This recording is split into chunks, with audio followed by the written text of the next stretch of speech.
La espada de Damocles. Conduce Pablo Veloso.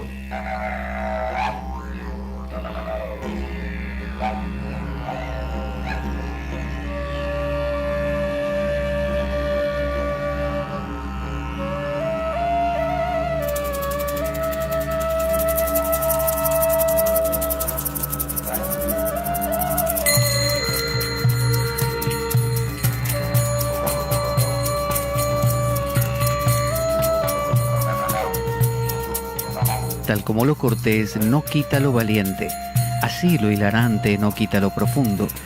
Y dado que la vida es un juego, aquí comienza La Espada de Damocles. La ficción más real que puedas concebir. La Espada de Damocles es un programa que por mera falta de objetividad cree ser diferente. Personajes mitológicos salidos de los más profundos avernos. Leyendas escabrosas y sin sentido. Curiosidades inquietantes e inútiles. Historias antiguas malversadas por nuestra incapacidad de entendimiento. Y cuentos carentes de profundo significado.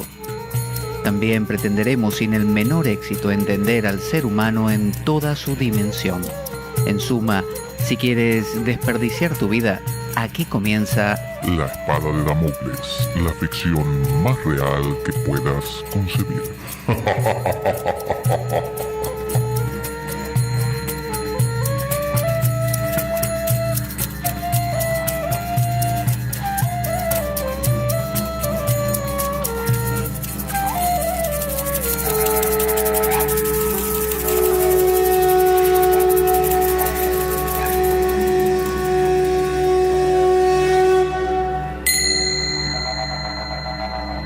La Espada de Damocles. Conduce Pablo Veloso.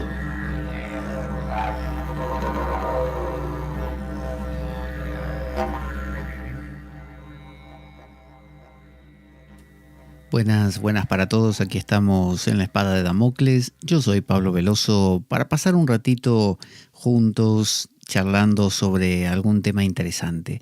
¿Cuál es el tema que nos agrupa, que nos atañe hoy? Es el Evangelio apócrifo de Tomás. Es un evangelio que vinimos tratando, que lo vinimos recorriendo, pero lo que pasa que, claro, es extenso. Es un evangelio que tiene 114 logions, o sea, 114 versículos.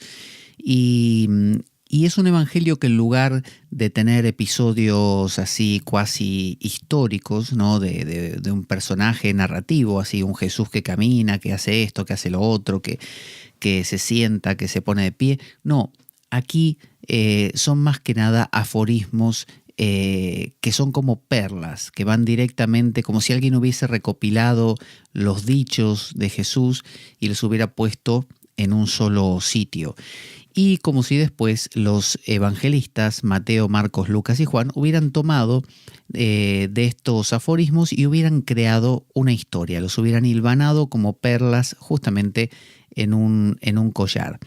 Y entonces algunos eruditos dicen que este evangelio proviene del año 50, ¿no? Es decir, previo a cualquier evangelio de los canónicos, inclusive del primero que fue el de Marcos. Y otros no, otros lo sitúan más adelante. El de Marcos, recordemos que fue en el año 70, las cartas de Pablo fueron primero y fueron en el 50, así que algunos dicen que más o menos es de la época de las cartas de Pablo. Pero bueno, hay otros que no, que dicen que allá por el año 150, ¿no? Mucho después. No sabemos exactamente cuándo, pero el hecho es que nos han llegado estos aforismos que se han encontrado en la famosa Nag Hammadi, ¿no? Esa excavación donde se encontraron tantos textos antiguos, sobre todo muchos gnósticos, y eso resultó de mucho provecho porque hasta se encontraron obras platónicas, ¿no? Obras de diálogos platónicos, lo cual permitió renovar un poco el tema y constatar algunos errores que podían haberse creado a lo largo de las copias de las copias de las copias. Son 114 versículos, 114 perlitas. Estamos en la número 26, para que se dé una idea lo que nos falta. Así que vamos a ir a ello directamente. Esta es muy conocida. Dice la 26, dijo Jesús, la paja en el ojo de tu hermano sí que la ves, pero la viga en el tuyo propio no la ves. Cuando hayas sacado la viga de tu ojo, entonces verás de quitar la paja del ojo de tu hermano. Este es un dicho ese de no verás la paja la viga en el ojo la paja en el ojo ajeno.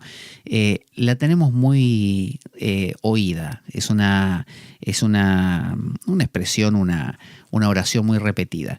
Habla más que nada de la proyección famosa de la sombra que propone la psicología, sobre todo la psicología a partir de Freud y de Jung, que nos habla de que la psique no es tan simple como parecía, no es solamente lo dado, ¿no? Como cuando uno le pregunta a una persona, ¿qué te gusta? Y la persona dice tal cosa. Bueno, hay más. Lo que no está diciendo, lo que dice con su lenguaje corporal, lo que niega, bueno, un montón de cosas que pusieron en evidencia que detrás de la conciencia, de lo que yo soy consciente, inclusive no porque me mienta a mí mismo o me quiera engañar, sino porque no lo sé directamente, no me entero de que hay cosas más profundas dentro mío. Bueno, esas cosas que se van sepultando a lo largo de los años porque no convienen, ¿no? Un dolor, una angustia, una tristeza, una sensación de impotencia por haber fallado en alguna ocasión. Todo eso se va guardando. No es que se guarde en una especie de rincón del cerebro. Está aquí todos los días. No quedó guardada, escondida, sino que todos los días resuena y forma parte nuestro. Y por eso es que necesita estar, hacerse presente, mostrarse. Por eso es que quien no ve en sí mismo sus lados oscuros, los tiene que ver por fuerza fuera. Y los ve no solamente en las situaciones que son propicias, como el político corrupto o la persona de mal carácter, sino que lo empieza a ver en cualquiera. O sea que supóngase que usted no tiene una persona de mal carácter cerca o un político corrupto alrededor suyo. Bueno, usted va a buscar a su perro. En la Filocalia, por ejemplo, que es un texto ruso que recopila los dichos de los primeros padres del desierto cristianos en Egipto, dice que había un monje que tenía su bastón, ¿no? Su cayado, su bastón. Y un día iba caminando, como el tipo vivía solo, no tenían quien proyectar la sombra, imagínese. El tipo vivía en medio del monte, no había nadie.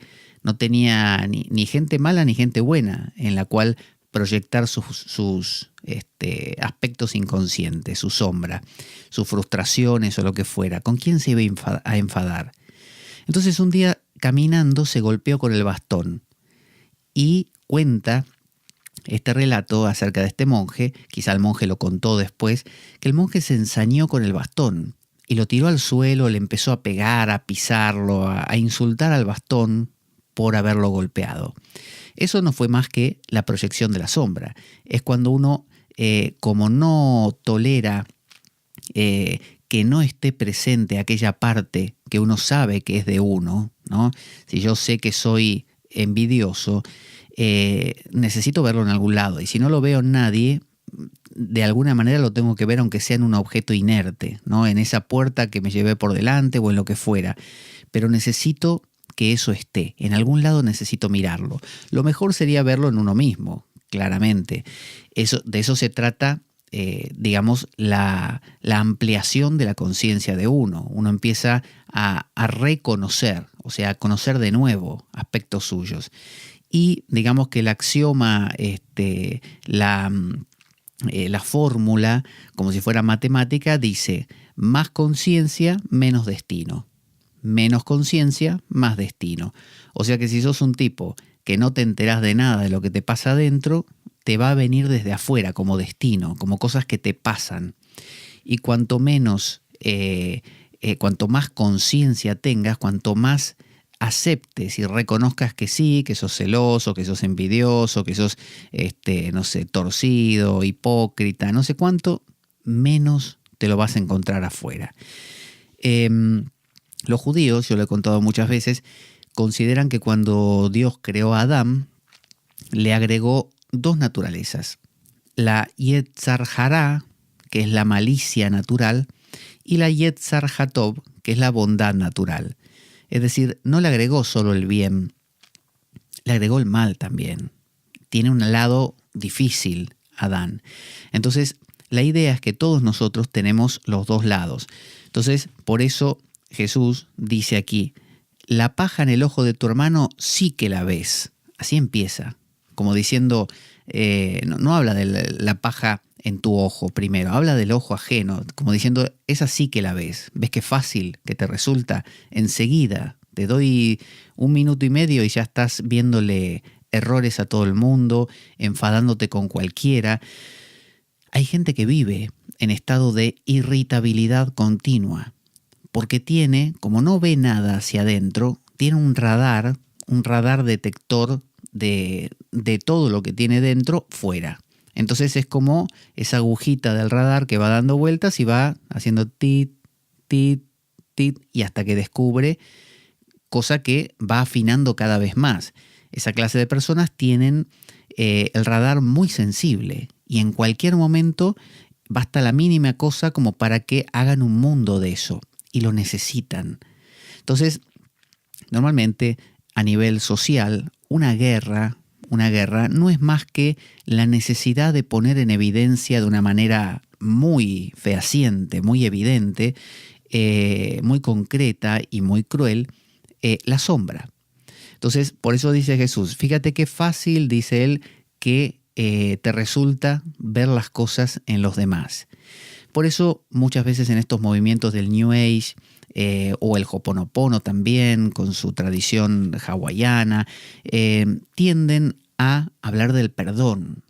Y uno piensa que eso es un poco como naif, un poco como superficial, como diciendo, ¿cómo voy a andar yo perdonando a la gente así? Y si yo todavía adentro tengo cosas, y digo que lo perdoné y no lo perdoné nada. Bueno, se empieza por algún sitio. La idea es que si uno empieza en el ambiente a escuchar la idea del perdón, la idea de perdonar significa donarse, ¿no? Mucho, y ese per tiene que ver con mucha cantidad, mucha intensidad. Entonces, donarse del todo, entregarse del todo, no guardarse nada, básicamente. Entonces, cuando uno se da del todo, ya no hay dos, hay uno.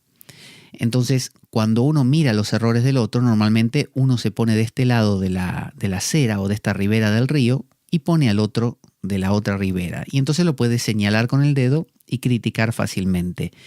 Una de las formas de recuperar la sombra es darse cuenta, a veces, viéndolo primero en el otro. Jesús lo dice, mira qué fácil que te resulta verlo en el otro, pero está muy bien que apenas uno lo ve, gire el dedo acusador, se apunte a sí mismo y se diga, la verdad, yo también soy un hipócrita. Es decir, gire el dedo y diga lo mismo que le dice al otro hacia uno. Es decir, que haga el ejercicio de empezar a reconocer cuán falible uno es, cuán torcido uno es. Y el político va a seguir siendo corrupto, nadie lo niega.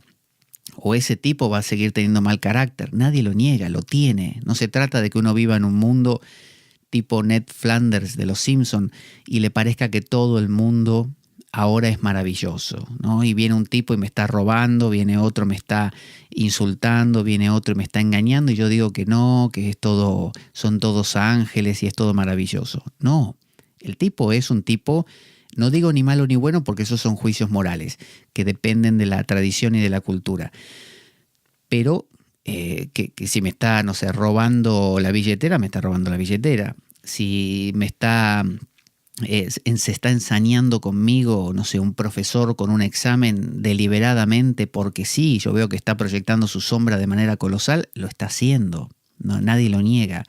El tema es darse cuenta y decir sí, este tipo es un asesino, por ejemplo, o este tipo es un hipócrita, o este es un corrupto, o este es, no sé, malicioso. Y ahora empezamos a ver, por ejemplo, su historia. ¿Qué le pasó? Socialmente, ¿qué lo empujó a ser así? ¿No? Uno nunca sabe qué pudo haber sido. porque aunque haya tenido una infancia difícil, quizás no fue eso lo que causó lo que vemos hoy. Pero el hecho de poder ir viendo esa trayectoria que lo lleva a ser como es, ya quita peso, ya demitifica eso.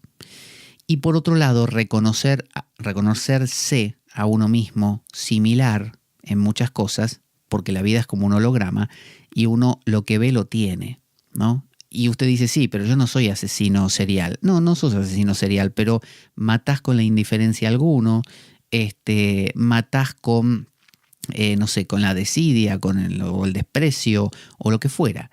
Entonces, acabás matando gente de una u otra manera. Entonces, algo de eso tenés. Ah, pero yo no soy el político corrupto que me llevo millones a las Islas Caimán. No, pero de repente un producto que lo tenías que vender a un precio lo vendiste más caro sabiendo que era más barato, estafaste, no sé, al extranjero que no sabía cuánto valía, o te quedaste con un vuelto que se equivocó, no sé, la cajera del supermercado y te dio, no sé, 10 euros de más y no le dijiste nada. Es decir, estás siendo igual de corrupto que aquel.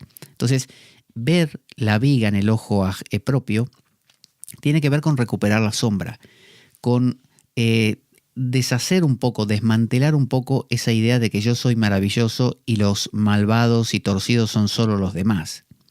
Tenemos que quitarle el solo, ¿no? No son solo los demás, soy yo y los demás, ¿no? No solo ellos. Entonces no es unilateral, es bilateral.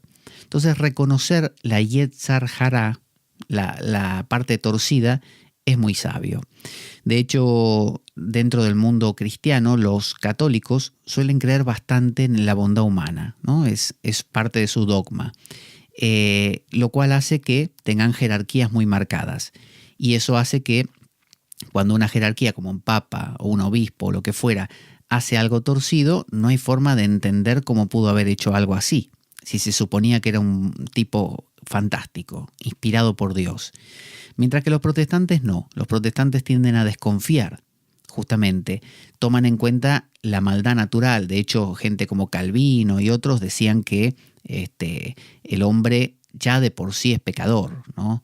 De entrada, tiene un lado, es negativo. Si no se corrige y no se mejora, aunque siempre queda del lado de lo negativo un poco, nunca acaba de mejorarse del todo, pero si no hace ningún esfuerzo es un desastre directamente, es malvado, es cruel.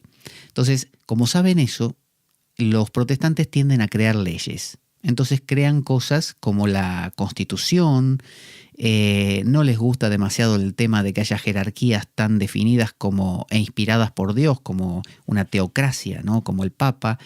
Desconfían más de la persona y ponen el libro delante, sea la Constitución Nacional o la Biblia. Miran lo que dice la Biblia, ¿no?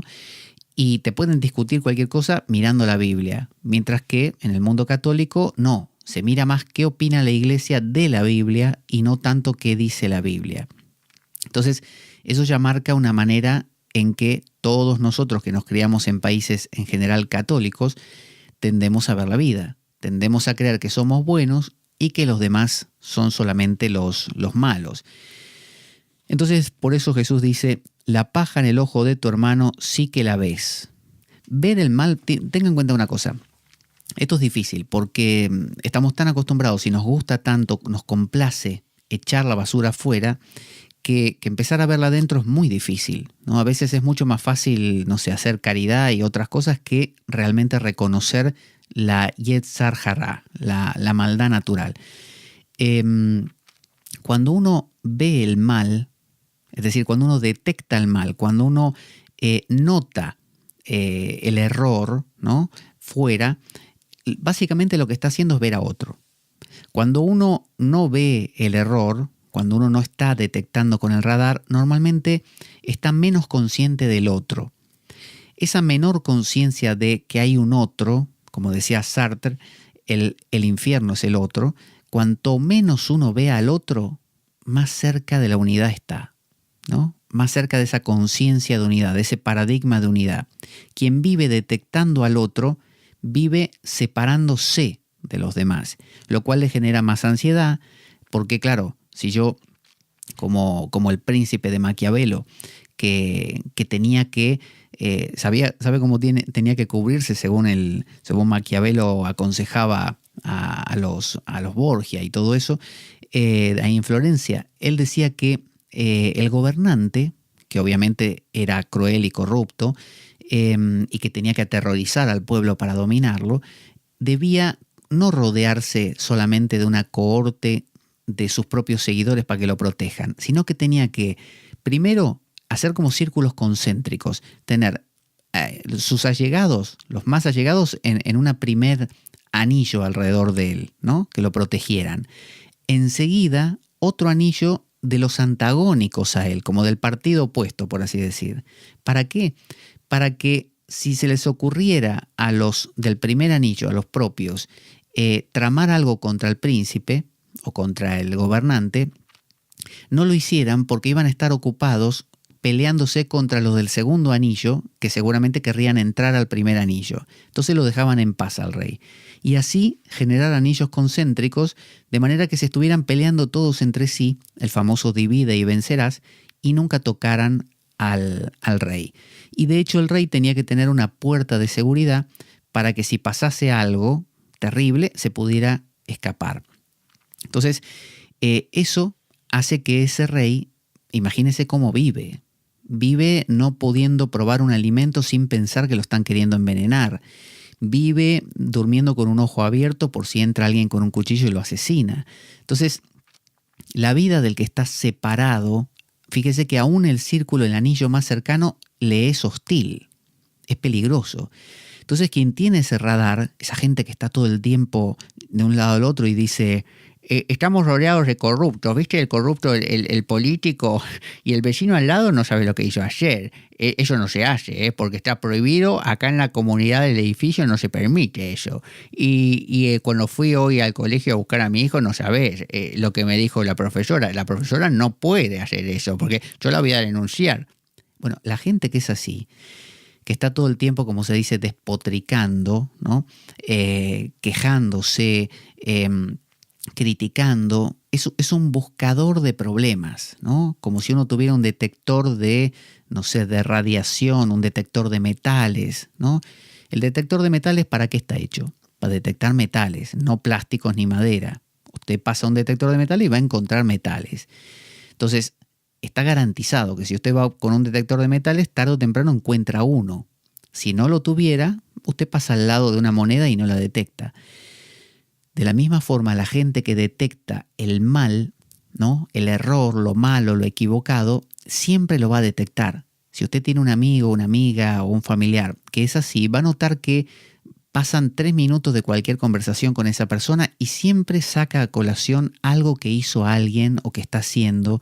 O si van por la calle, en lugar de disfrutar de, no sé, lo maravilloso que es el día, siempre está descubriendo una baldosa floja, alguien que tiró basura donde no va, un tipo que pasó y apenas lo saluda y se aleja el tipo, empieza a contar su amigo lo malo que es ese tipo, lo que le hizo un tercero, ¿no? Con frases como, no sabes, ¿no? Y después viene toda la porquería.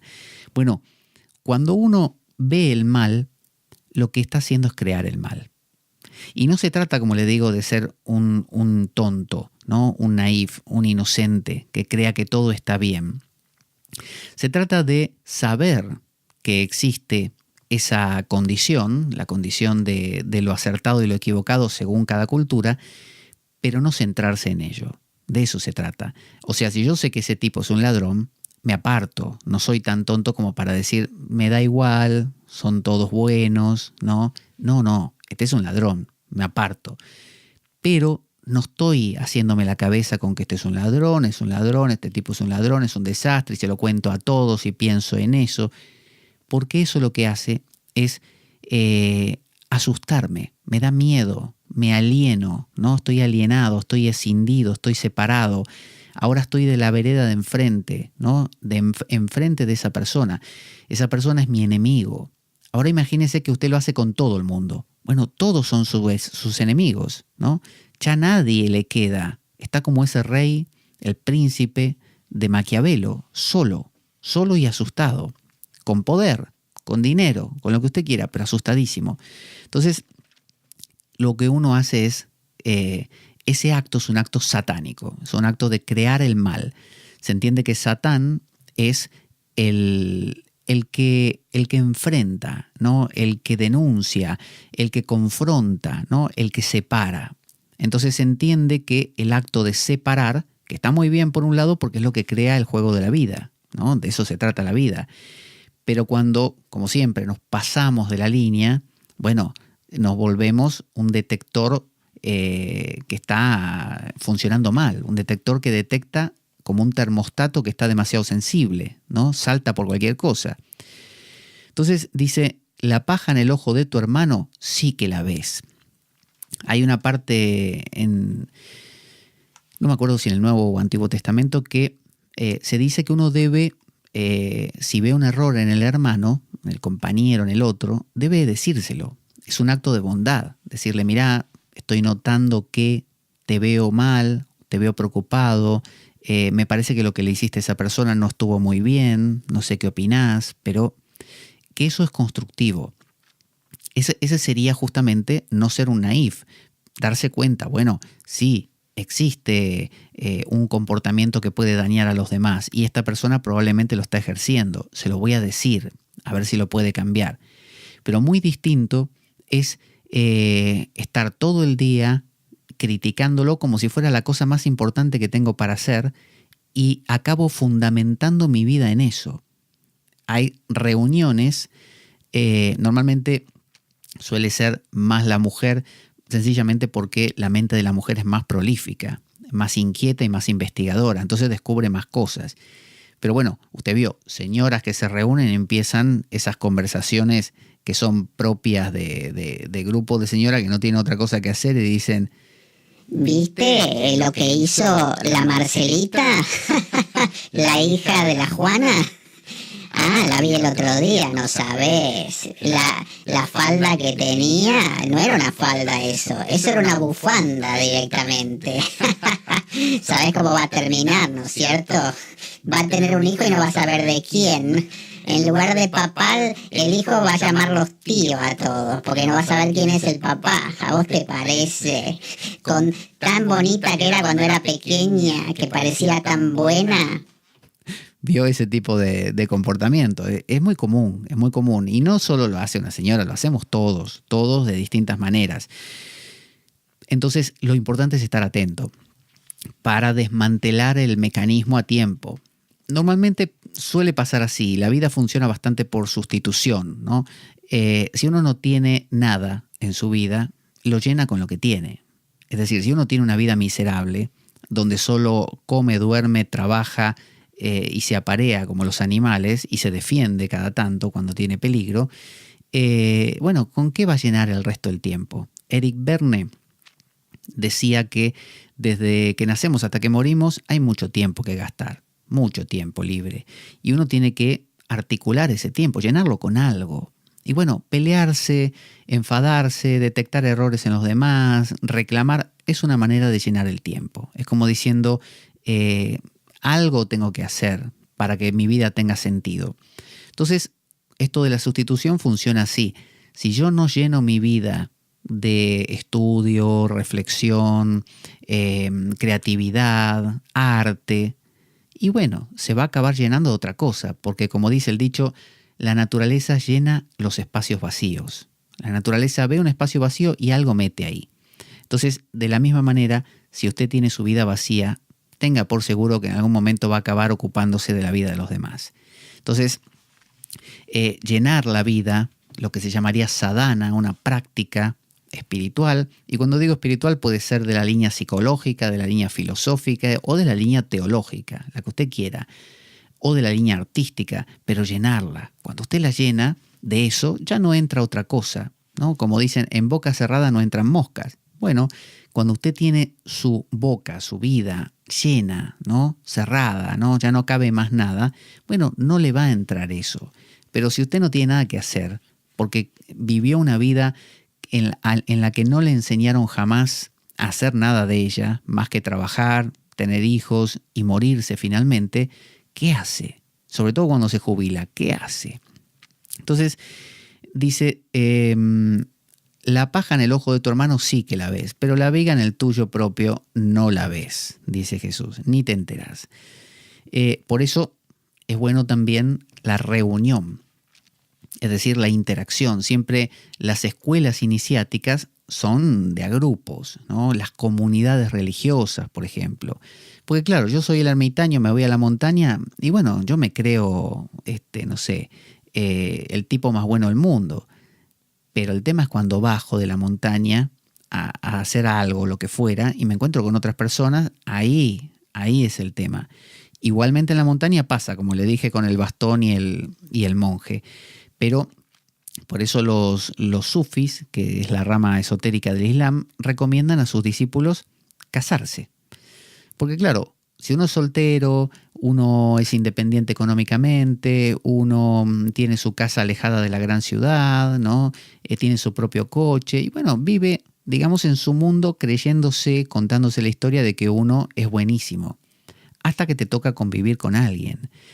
Hasta que te toca convivir con un compañero de trabajo diariamente, con tu esposa, con los hijos, y ahí empieza a saltar la liebre, ahí se empiezan a ver cosas. Entonces, una manera, si uno tiene interés de que se pongan en evidencia cosas, vio que cuando un cazador quiere cazar, no sé, patos, ¿qué hace?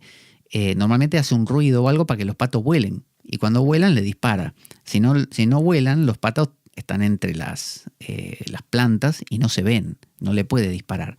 Entonces usted necesita hacer volar los patos primero para después poder matar uno. Si usted quiere, como se dice, pescar, captar, agarrar esa viga que uno tiene en el ojo, la única manera de verla es ponerla en marcha. Por eso cuando hablamos de las posesiones demoníacas, en aquella saga de programas, decíamos que la única forma, la posesión demoníaca no es más que lo inconsciente, estos aspectos de sombra, simplemente poseyéndonos, es decir, apareciendo como uno los niega, apareciendo no solo en los otros, sino en mí. Tarde o temprano aquella lujuria que veo en los demás y que critico tanto, la empiezo a ver en mí. Y me posee de una manera casi obsesiva. Bueno, eso es una posesión, ¿no? Remito a ese programa para profundizarlo mejor. Pero decía Jung, Carl Gustav Jung, que cuando uno es poseído, lo inconsciente se pone en evidencia y uno lo puede ver. Es decir, que la posesión es la única manera de reconocer algo. Traducido significa, no te podés dar cuenta de lo torcido que sos a menos que sientas esa especie de obsesión, adicción o sentirte presa de un tipo de comportamiento, una emoción como la angustia, la depresión o lo que fuera. Recién cuando te pasa es que lo reconoces. Si no te pasa, no. Si lo ves en otro es muy fácil decir es el otro. El tema es que está bueno que te pase a vos, que te pase, que te capture y que no sepas cómo sacar la cabeza de ese lío. Entonces lo tenés frente a la nariz todos los días. Te levantás por la mañana y ahí está la depresión. Te levantás por la mañana y está la fobia. Te levantás por la mañana y está la adicción a lo que fuera, ¿no? Al juego. O la ira, ¿no? Lo que fuera. Entonces lo tenés ahí. Estás poseído por eso. Entonces la única forma de sentir algo, ¿no? De enterarme cómo es que me esté pasando. Yo no me puedo enterar, por ejemplo, de lo que es la ira si viene alguien y me dice... Te voy a explicar lo que es la ira. La ira es una emoción que va surgiendo cuando uno siente un deseo incumplido que no puede concretarse y uno siente, digamos, una ruborización de las mejillas, una inyección sangrienta en los ojos, una presión en el pecho, una respiración acelerada y unos puños apretados con ganas de boxear al primero que se le cruza. Eso no sirve para aprobar un examen nada más en una escuela, en una universidad, por ejemplo. Pero si usted quiere saber qué es la ira, usted tiene que enfadarse. Entonces, por eso digo que uno cree ser buenísimo hasta que alguien te enfada, por así decir. no es que lo ves afuera y decís, es ese, matémoslo, genial, ya mataste 20. Pero un día te hacen enfadar a vos. Y cuando te hacen enfadar, ahí lo sentís. Y esa es la oportunidad de que pasen dos cosas. O el enfado te comió por completo y no te enteraste porque no tenías herramientas para lidiar con el enfado. Eso se llama ser poseído por el enfado. Y ahí podés matar al que sea y ni te enteraste. Y después cuando recuperás decís, yo no estaba en mis cabales, no me acuerdo de nada de lo que pasó. Ya sé, estoy todo ensangrentado, ya sé, y el cuchillo es mío, pero no, yo no sé cómo esa cabeza está separada de ese cuerpo, no tengo ni idea. Entonces, eso pasa cuando uno es poseído inconscientemente. La idea es que cuando esa posesión, que siempre es inconsciente, ocurre, uno vaya reconociendo la viga, ¿no? Vaya reconociendo eso. Vamos a escuchar un audio cortito que nos va a contar cómo colaborar con nuestro programa con la espada de Damocles para ayudar a que pueda conseguir buenos materiales bibliográficos y electrónicos para mejorar la calidad día a día. Ahí va. Nuestro programa carece de sustento económico externo. Si quieres colaborar y apoyarnos, puedes hacer de cuenta que me invitas un café y dejar una donación equivalente a ello o lo que tú desees a través del enlace de PayPal que aparece en nuestro canal en iBooks. Si tienes alguna duda al respecto, puedes enviarme un correo a info@gmail.com para informarte y desde ya muchas gracias por ello. Entonces en este logión, en este versículo del 26, continúa diciendo Jesús, cuando hayas sacado la viga de tu ojo, es decir, cuando gracias a que fuiste poseído por esa emoción, ¿no? Vos estabas subido al pedestal de que soy el ultra bueno, perfecto, amoroso, ¿no? Trascendental y pacífico, y vino alguien y te hizo enfadar, ¿no? O te hizo angustiar, te puso mal, te dio miedo, lo que fuera. Gracias a que lo podés ahora sí sentir verdaderamente, te estás humanizando, estás incorporando, no estás viviendo más en la máscara, se te cayó la máscara de que soy súper perfecto ya no se sostiene con nada.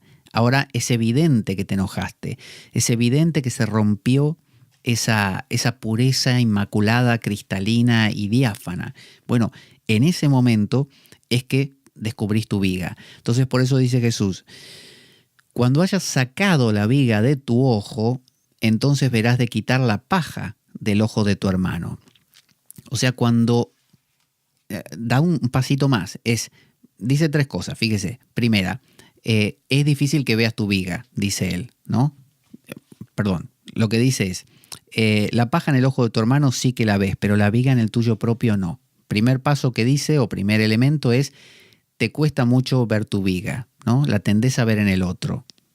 Segundo paso, dice, cuando hayas sacado la viga de tu ojo, entonces podrás quitar la paja del ojo de tu hermano. Es decir, que cuando ya sacaste la viga, cuando ya aceptaste que sos torcido, hipócrita, envidioso, celoso, falible, ¿no? Imperfecto, todas estas cosas, cuando aceptas tu Yetzar Hará, ¿no? Tu lado oscuro, ese yin yang, cuando aceptas el otro lado y te volvés íntegro, ahí podés ir a tu hermano y decirle, escúchame, mira, he notado que, porque si no, ese he notado que te veo un poco enfadado, puede mezclarse muy fácilmente como vos sos el único enfadado acá, yo soy buenísimo, te lo estoy diciendo porque yo soy súper puro, en cambio vos sos un desastre.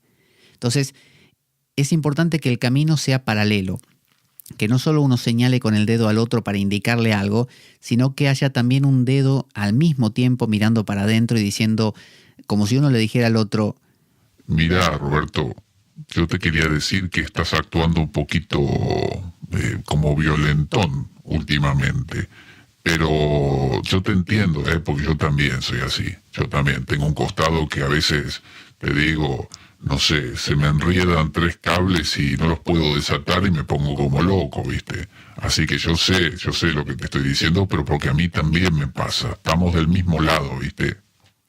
Entonces, ese reconocimiento de que, claro, yo también soy así, evita que uno proyecte tan fácilmente en el otro y crea unilateralmente que el malo es el de afuera, ¿no? Porque si no, ahí empieza la famosa casa de brujas. Entonces, es un camino de autoconocimiento, de autodescubrimiento continuo. Luego viene el número 27.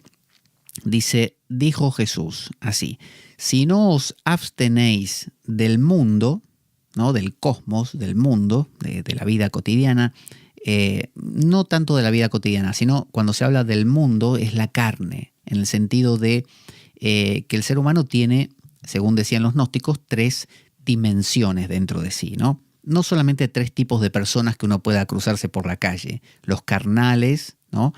Los psicológicos, los psíquicos y los espirituales, sino que además dentro de uno mismo están esos 3 niveles. Uno tiene un nivel carnal, un nivel mental y un nivel, podríamos llamar, espiritual.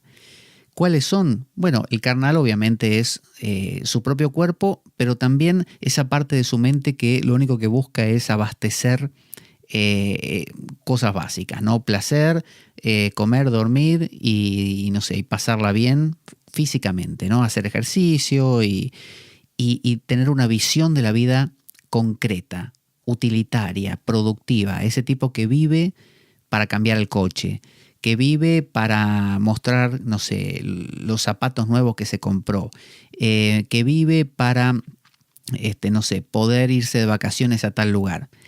Esa es la persona carnal, ¿no? No estamos hablando de solo el cuerpo, porque el cuerpo obviamente no tiene motivación. El cuerpo no es que se despierta una mañana y dice: hoy tengo ganas de empezar a ahorrar porque me quiero ir de viaje a conocer China. No, el cuerpo no tiene ese tipo de cosas. Hablamos de un aspecto de la mente que es carnal. Entonces, eso es lo carnal. Luego tenemos lo mental, podríamos decir, que sería como cuando la mente ya tiene un vuelo mayor. Entonces, la persona mental es aquella que como empieza a evaluar y a sacar conclusiones, que si Dios existe, que si no existe, que la ciencia lo que dijo, viste cómo es, y que empieza a sacar conclusiones de sociología, antropología, evalúa, conoce la historia de la humanidad, la historia propia, y con todo ese bagaje a veces se hace un nudo gordiano imposible de desatar, ¿no? Y acabamos creando universos mentales, y en esas separaciones que vamos haciendo de lo mío, lo tuyo, lo que conviene, lo que no conviene, lo bueno, lo malo, veo cómo es la gente muy mental. Cuanto más mental uno es, más fino hila, bueno, más separaciones descubre, ¿no? Más diferencias descubre. Veo esos juegos que hay en las revistas de encuentre las 10 diferencias y le ponen 2 viñetas que son prácticamente iguales y uno se tira como 3 horas para descubrir una, ¿no? Y resulta que eran 10 y le faltan 9 todavía y uno dice, debo ser yo muy, muy tonto, porque no puede ser, llevo una y hace 1 hora. Y uno llega a pensar que inclusive es una broma y que no hay 10, es imposible que haya 10. Y finalmente cierra la revista y la tira por ahí esperando que nadie lo haya visto. Pero bueno, entonces uno, cuando es mental, tiende a crear esa cosa de yo, el otro, a crear muchas diferencias, ¿no? Con el otro, y a ver quién es mejor, pero no a nivel carnal, que es, mira qué coche tengo, vos tenés el otro, el mío más grande. Eso es lo carnal. Es muy simple eso, es concreto. En el plano mental no. En el plano mental hablamos de niveles de avance espiritual, por ejemplo, niveles de bondad que yo tengo y vos no, cómo desperté Kundalini y vos todavía no, o estudios que yo sé de física cuántica y vos no, ¿no? O si los dos sabemos, yo sé más, porque estudié el posgrado, el doctorado del PhD de no sé qué. Entonces, como dicen aquí en España, rizar el rizo es propio de la mente. Esa es la gente psíquica, gente mental. O dimensión mental dentro de nosotros, porque todos la tenemos. Y también hay una parte que llamaríamos espiritual.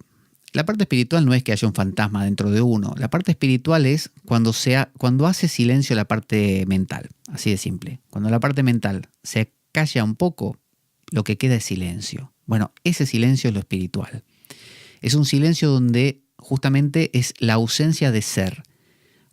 Para uno ser, uno tiene que pensar. El famoso pienso, luego existo, de Descartes, ¿no? Esto de que como pienso, creo diferencias, como creo diferencias, me creo a mí, creo estar aquí y tú estar del otro lado. Por lo tanto, empieza una lucha eterna por ver quién gana, quién es mejor y todo eso. para superar esa dualidad, lo que hay que hacer es aplacar ese discurso, aplacar a lo psíquico, aplacar al alma. El alma tiene que hacer silencio para que el espíritu se oiga, pero con una voz, el espíritu con una voz que no es individual. No es mi espíritu ni tu espíritu, es el espíritu. Entonces, por eso dice Jesús, si no os abstenéis del mundo, del cosmos, no entraréis no encontraréis el reino. No está diciendo niega al mundo, es decir, no te compres un coche, no consigas un trabajo, o no estudies, nivel mental, no estudies, no ahondes, no investigues, no descubras, quédate lo más tonto posible, ¿no? Porque el reino, si es para los que son como los niños, como dice en otra parte del Evangelio, mejor que yo no estudie nada, ni tenga coche, ni me case, ni tenga hijos, ni nada, ni responsabilidades. No se está refiriendo a eso. Está presuponiendo que el mundo está ahí, imposible de evitar, que las responsabilidades están, que los compromisos están, que las reglas sociales están y que deben respetarse, ¿no? Que si esto que me compré, no sé, esta casa es mi casa, bueno, si las reglas de aquí es que las casas son de cada uno, bueno, será mía. Si vivo en un sitio donde las casas son comunitarias, no sé, en un régimen comunista, genial, son de todos. Entonces hay que respetar el estado de las cosas de ese sitio. Eso se da por sentado. Ahora, lo que propone es abstenerse de eso, sencillamente porque eso es tan absorbente que hace que uno olvide lo otro. Es como si usted estuviera escuchando una sinfonía de una orquesta genial y es tan buena la orquesta, tan atrapante y tan encantadora con sus movimientos y sus pausas y sus arranques otra vez y todo eso, que usted está encandilado con la orquesta y alguien le toca el codo y le dice: Juancito, vos no estás escuchando el silencio, ¿no? Y Juancito dice: ¿Qué silencio? El silencio que hay entre sonido y sonido de la orquesta. Cuando la orquesta no estaba tocando, ¿qué había? Silencio. Y bueno, ahora está tocando. ¿Dónde está el silencio? Y no hay silencio porque hay ruido. Sí, pero hay momentos de pausa entre instrumento e instrumento. El silencio no se fue a ningún lado, está ahí. ¿Vos lo estás escuchando? La verdad que no, estoy entusiasmadísimo con la orquesta, porque me gusta esta pieza. Bueno, te la estás perdiendo entonces. Estás viviendo solamente en el plano musical. Es como si vieras una película en el cine y te olvidases 100% de que atrás hay una pantalla, ¿viste? ¿Y qué problema hay con eso? Que estás viviendo una vida un poco limitada. Te estás perdiendo un aspecto profundo. Cuando vos captas el silencio, empezás a darte cuenta que el silencio detrás de todas las orquestas no es el silencio de cada orquesta, es el mismo silencio. El silencio no tiene características propias, individuales, diferentes. El silencio es el silencio siempre. Entonces, cuando uno empieza a incluir a lo espiritual, y lo espiritual, entendamos, no es ir a la iglesia. Espiritual no significa una acción determinada. Justamente el contacto con lo espiritual o la expresión de lo espiritual o la evidencia, la puesta en evidencia de lo espiritual es la ausencia del movimiento. Cualquier acción va a tapar lo espiritual, no lo va a anular porque siempre está, pero como dice la canción, aunque no lo veamos, el sol siempre está, ¿no? Bueno, aunque haya nubes, uno sabe que el sol está ahí. Pero cuando estuvo nublado muchos días, uno tiende a olvidarse que el sol está ahí. Y entonces a uno le agarra como un desasosiego de una especie de... La vida no tiene sol. Estamos en un mundo de nubes. Siempre hubo nubes. Nunca hubo sol. Esto es un desastre. Está todo oscuro. Nos vamos a morir. Esa es la vida de la persona que no toca nunca el espíritu. Entonces trabaja, come, duerme, estudia, va, viene, se pelea con este, se hace el amor con el otro, pero le falta el contacto con el sol, el contacto con el espíritu. Entonces, por eso lo que dice Jesús, sabiendo que la tendencia de todo ser humano, que es la idea platónica justamente, es obnubilarse con como dicen los hindúes, con el avarana y el vikshepa, con la expresión y el velamiento y la extensión, ¿no? La realidad que vivimos, carnal, ya dijimos, y psicológica, es tan avasallante y se proyecta tanto, ¿no? El vikshepa, la proyección, se extiende tanto que de tanto extenderse vio que la mente no para. Se extiende y si usted la deja se engancha con otra cosa y otra cosa. Si no, piense, usted agarra el móvil y dice, voy a ver en Google una palabra que quiero saber o una página puntual que quiero ver, y aparece un mensaje y aparece no sé qué, y usted acabó viendo 70 videos seguidos de YouTube, y encima uno dice, ¿cómo acabé en este tipo de videos? ¿No? Videos totalmente insensatos. Y uno dice, ¿qué hago viendo esto? Bueno, esa es la capacidad de la mente de hacer dos cosas. Avarana, como un velo que cubre, o sea, esa idea de que cubro el sol no se puede cubrir, las nubes no cubren el sol, en realidad, las nubes están lejos del sol. En realidad uno deja de ver el sol porque aparentemente las nubes lo están tapando. Las nubes no afectan verdaderamente al sol. La orquesta no tapa el silencio está igual, ¿no? Está entre nota y nota, no habría música sin silencio. La pantalla del cine no desaparece cuando empieza la película, siempre está ahí, solo que nos olvidamos de verla. Y usted entonces dirá, pero si yo me pongo a ver la pantalla del cine y me vuelvo consciente de la pantalla durante toda la película y de las personas y del silencio detrás de la orquesta y del sol detrás de las nubes, ¿no se va a volver un tanto aburrido porque me pierdo la película y me pierdo también la pieza musical de la orquesta?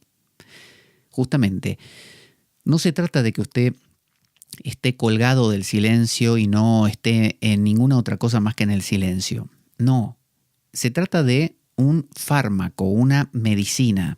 Cuando usted está enfermo, toma una medicina determinada, pero cuando se cura no la toma más. ¿Y por qué toma la medicina? Porque está enfermo. Esto es igual. Cuando uno está enfermo de estar enganchado solamente, exclusivamente, es una enfermedad que se llama exclusividad obsesiva con la carne, ¿no? Con lo productivo y utilitario y material, y con lo mental. Cuando usted se encuentra así de enfermo, toma una medicación. ¿Cuál es la medicación? Bueno, todo lo que lo conduce al silencio, al apaciguamiento de la mente. La meditación, la psicología profunda, la filosofía, hasta el arte también, que lo conecta con cosas que están ahí detrás de las palabras. Cuando usted toma esta medicina y ya captó ese silencio, no es que ahora solo oye el silencio y ya, aunque toque cualquier orquesta, usted no se entera. No, la sigue escuchando y la disfruta, pero sabe que hay un silencio detrás. Eso es lo importante. Entonces dice, si no os abstenéis, ese abstenerse es una forma de morir. Es como si dijera, mueran al mundo.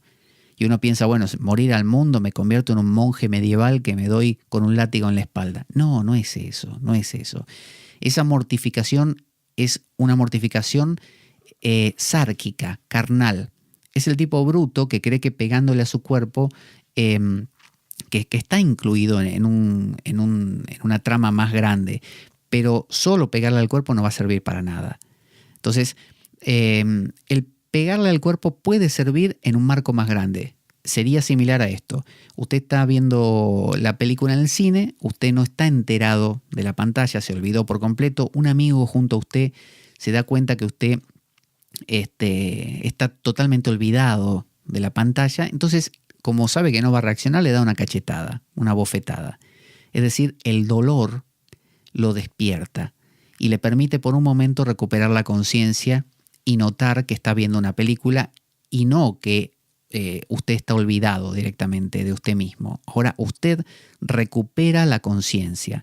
Entonces quizá la siguiente vez que usted va al cine, se sienta arriba de una tachuela. A propósito, la pone ahí. ¿Para qué? Para que le duela toda la película y usted no se acabe de perder en la película. Entonces, de esa misma forma funciona la mortificación. Todos estos sistemas de lastimarse, de ponerse cilicios y cadenillas y disciplinas y todo lo que se ponen o se ponían, bueno, se siguen poniendo muchos monjes y monjas, y muchos laicos también, tiene que ver con esa actitud, con una especie de algo que evite que yo caiga en esa absorción, ¿no? Es decir, lo amargo te despierta, lo dulce te adormece. Entonces, si lo dulce, lo placentero me adormece, necesito tragos amargos. Y si la vida no me los está dando, me los provoco yo para que así, o me provoco bastantes más, para que así esté siempre atento, que no caiga ni por un momento. Entonces, si esto lo ponemos en un marco más grande, tiene sentido. Ahora, si solo creo que pegándome esa es la cuestión por mis pecados o lo que fuera, bueno, lo que voy a hacer es dañar mi salud y generar una obsesión, inclusive por la pureza, que va a terminar mal. Entonces, dice, si no os abstenéis del mundo, no encontraréis el reino. El reino no es un paraíso que está ahí arriba, flotando arriba de las nubes, ¿no? Y que uno se gana después de la muerte y se encuentra con todos los parientes, con las mascotas que uno tuvo y que todos están contentos como la familia Ingalls o la pequeña casa en la pradera. No, el reino es una condición del ser. El reino es sinónimo del espíritu. Entonces, entrar en el reino de los cielos significa entrar en el silencio, significa que ahora en mi vida hay silencio, en mi vida hay lo que está detrás del ruido de la orquesta, la pantalla detrás de la película, hay eso ahora. Antes no lo percibía. Ahora he logrado entrar al reino de los cielos.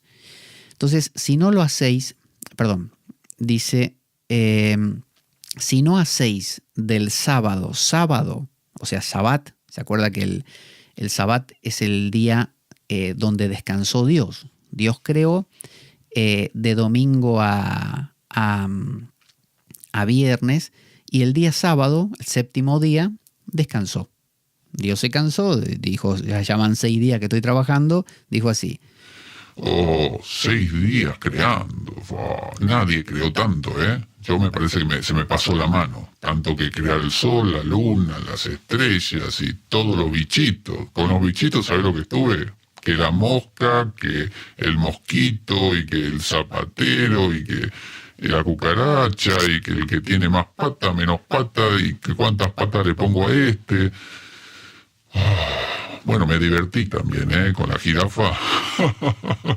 Ese cuello largo que se me ocurrió, qué buena idea.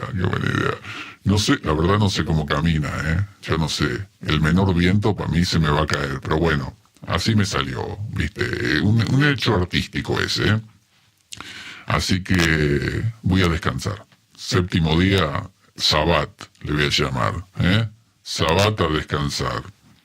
Bueno, el Sabbat es el día de descanso de los judíos y es tan sagrado que un judío, según la ley, no debería trabajar ese día. Y luego la tradición judía fue especificando más a qué se refería. Entonces, por ejemplo, no podés, acarrear agua.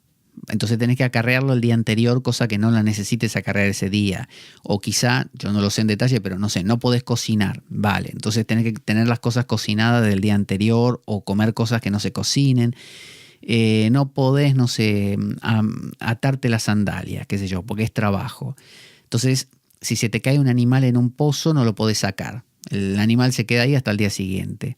Entonces, por eso Jesús ridiculizaba bastante a los fariseos, que eran muy cumplidores de la ley y que cumplían no la ley mosaica, ¿no?, que decía de respetar el sábado, sino la ley que se había creado con la tradición de un montón de judíos que con el tiempo pensaron esa ley y le fueron encontrando cada vez más detalles, tantos que no podías ni vivir, ¿viste? Que no podías ni respirar. Entonces, ¿qué quiere decir Jesús con esto de que si no haces del sábado Sabbat, no vas a entrar en el reino? Quiere decir que si no descansás, no entras en el reino. Lo que te está diciendo el sábado, o la idea de que Dios descansó, es traducido, tenés que descansar. No podés estar produciendo todo el tiempo. Tenés que parar. Y parar no significa, me tomo un día de descanso, ¿no?, o 2, o los que fueran, a la semana de mi trabajo, y cuando me quedo en casa me pongo a pintar las paredes, ¿no?, a reparar los muebles o a lavar el coche y hacer 1000 cosas que en realidad no paraste. Tampoco es me quedo viendo la televisión sin hacer nada. porque estás haciendo algo que está tapando todavía el silencio. Lo que está queriendo decir Jesús en este dicho es que el Sabbat es la meditación. Eso es Sabbat. El Sabbat es el momento en que te das la posibilidad de darte cuenta que detrás de la película hay una pantalla. El Sabbat es el momento en que te das cuenta que detrás de la orquesta sonando hay el silencio. El Sabbat es el momento en que te das cuenta que detrás de tus pensamientos siempre hubo algo trascendental, no personal. Eso es el Sabbat.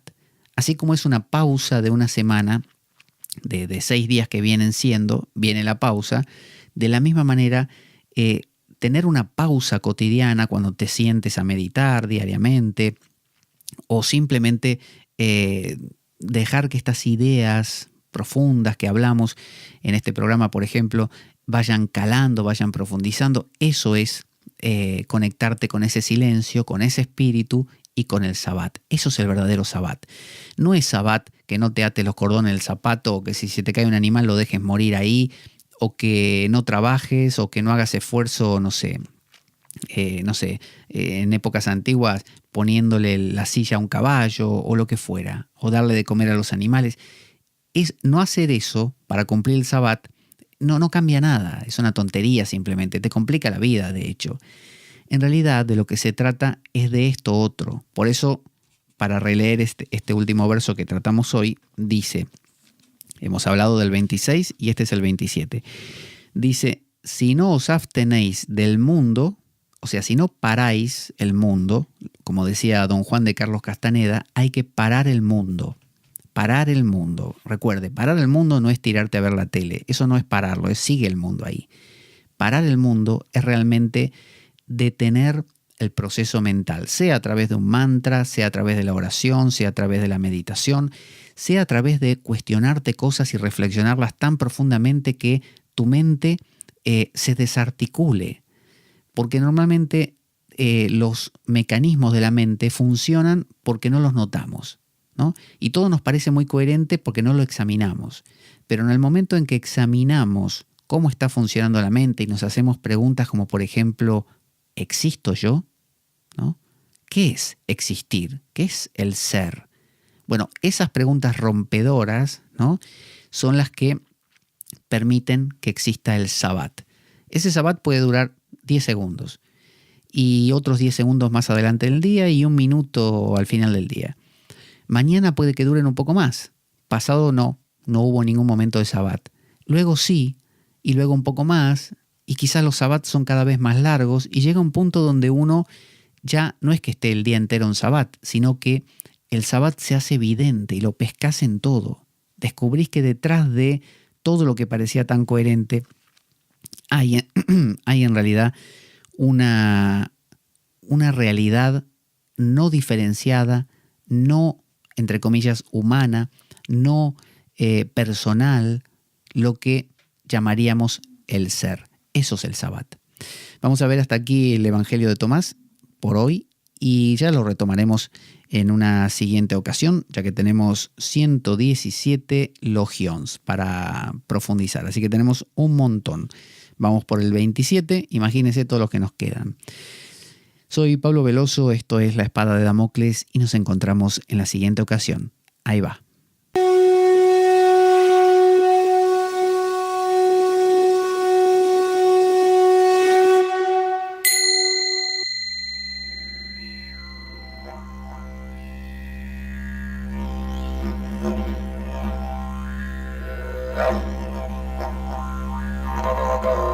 La Espada de Damocles. Conduce Pablo Veloso.